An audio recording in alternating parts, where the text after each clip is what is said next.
Béni soit Dieu. Je le dis en vérité, j'étais assis sur ma chaise et le Saint-Esprit me disait que j'allais témoigner. Alors, je pense que Dieu ne fait pas d'hasard. Moi, je vais vous raconter mon témoignage. Moi, je suis un garçon qui a toujours grandi dans les choses de Dieu.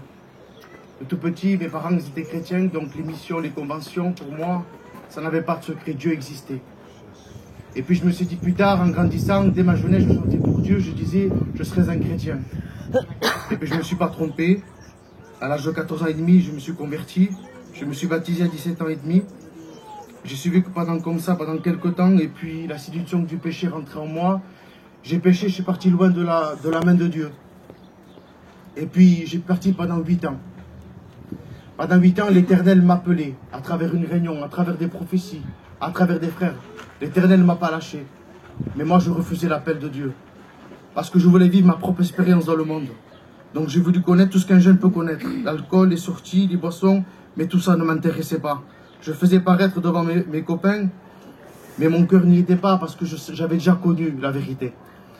Et puis le soir, avec le respect que je vous dois, quand je rentrais chez moi, je savais que si je mourais, que si l'Éternel venait, moi je restais ici-bas.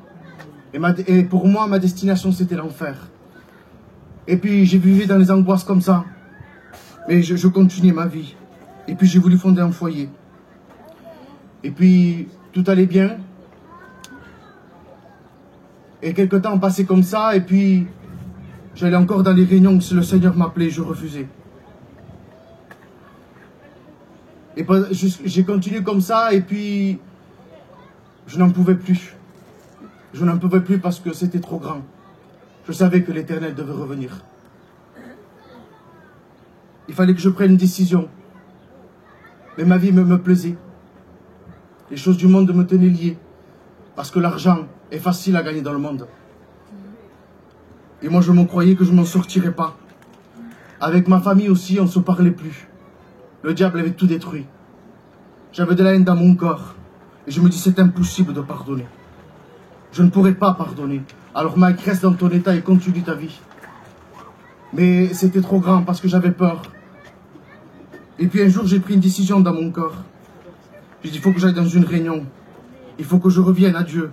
Parce que les choses me démontrent que Jésus revient. Et je ne veux pas perdre mes enfants. Alors, je suis allé à une réunion. J'avais déjà décidé dans mon cœur de me convertir. Et puis dans cette réunion, il y avait une réunion de jeunesse. Et j'étais là. Et vous savez, quand j'étais dans le monde, le diable m'avait pris tous les souvenirs avec Dieu. Jusqu'à un moment où je doutais que Dieu existait ou s'il n'existait pas. Et quand j'étais dans la réunion, le Saint-Esprit m'a saisi. Et il me rappelait tous les souvenirs que Dieu me bénissait, tout ce que Dieu m'avais donné. Et là, j'ai été renouvelé du Saint-Esprit. J'ai demandé pardon à Dieu de mon péché. Moi, je pensais que pour moi, c'était fini. Le Seigneur m'a donné le don de prophétie. Il m'a donné le chant céleste. Pour moi, c'était des cadeaux de Dieu. Et Dieu ne s'est pas arrêté là. Moi qui vivais dans la débauche, moi qui vivais dans les mensonges, l'Éternel m'a donné un travail. Aujourd'hui, je vis dans ma vie, je suis très heureux. Je n'ai plus d'angoisse. Je vis dans la paix. Je vous conseille. Et s'il y a quelqu'un qui est parti loin de la main de Dieu ce soir, reviens à Dieu. Il n'y a pas de paix dans le monde. Que Dieu vous bénisse.